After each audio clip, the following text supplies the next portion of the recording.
नमस्कार, मैं हूं Amod Srivastava. Amazing thought, amazing message, amazing information की दिशा में आज एक कदम और आगे। आज के इस दो चिंतन का विषय है विवाह का आधार और नियम का पालन।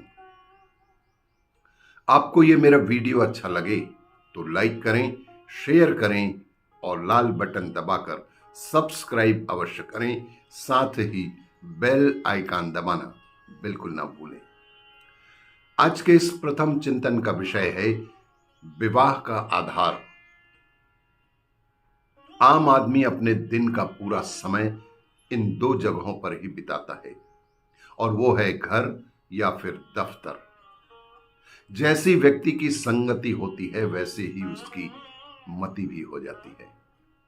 इसलिए जरूरी होता है कि व्यक्ति हमेशा अपने लिए सही वातावरण चुने जिससे वह सही पथ पर चल सके। आचार्य प्रशांत के अनुसार एक व्यक्ति किस आधार पर विवाह करता है या फिर कैसी संगति चुनता है, यह महत्व की बात है कि वह व्यक्ति किसके साथ रह रहा है। आप चाहे विवाह करके रहे हों या फिर बिना विवाह करके अपनी जीवन व्यय कर रहे हों, ऐसे में व्यक्ति को जरूर हमेशा याद रखना चाहिए कि वह अपने जीवन साथी का चयन किस आधार पर कर रहा है।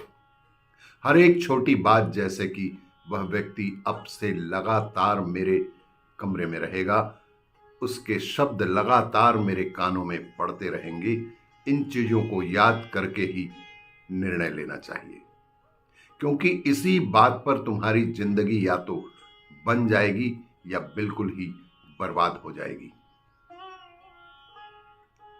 आचार्य प्रशांत आगे कहते हैं कि यही बात दफ्तर के लिए भी लागू होता है कि दिन के 8 से 10 घंटे आप किन लोगों की शक्लें देखते हैं या अपना बॉस मानते हैं।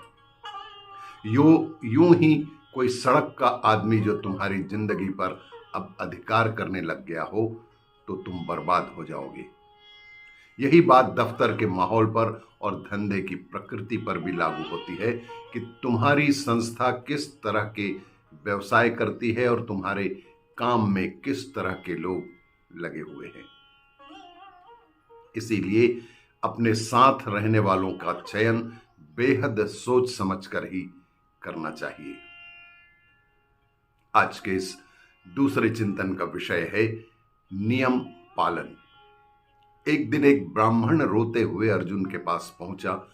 दरअसल इस ब्राह्मण की गायों को चोर लेके जा रहे थे।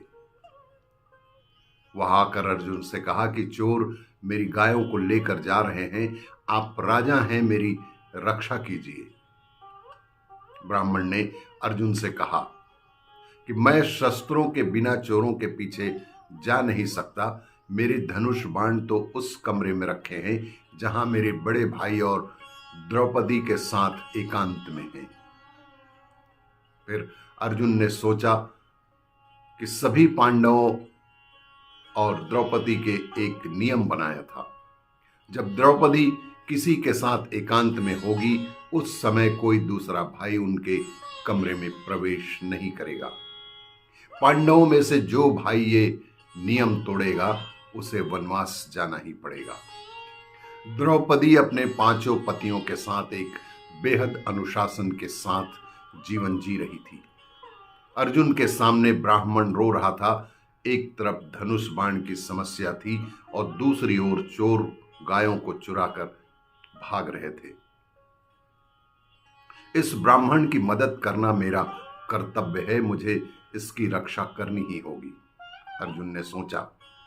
ऐसा सोचकर अर्जुन युधिष्ठिर और द्रौपदी के कमरे में चले गए और नियम तोड़ दिया। उन्होंने कमरे में अपने धनुष बाण उठाए और ब्राह्मण की गायों को चोरों से छुड़ाया। अर्जुन जब लौटकर युधिष्ठिर द्रौपदी के पास पहुंचे तो उन्होंने कहा कि मैंने नियम तोड़ा है और इसलिए अब मैं वनवास के लिए जाऊंगा। अर्जुन ने कहा।